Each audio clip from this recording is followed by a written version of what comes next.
How to fix Roblox not working problem on Samsung Galaxy S26 Ultra. So let's start the video. First of all, go to app library. Now here, so click on settings app.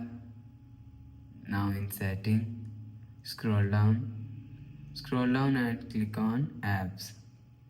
You will see apps is here, so click on apps.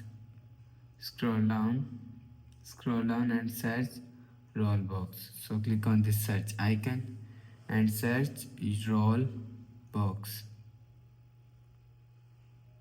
You will see. So you will see Roblox is here. So click on Roblox.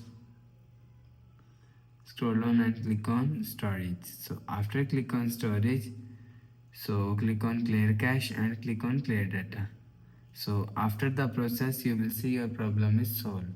So after the process, go back to home screen, refresh phone. So that's how you can fix Rollbox not working problem on Samsung Galaxy S26 Ultra. So if you like the video, please subscribe. Thanks for watching.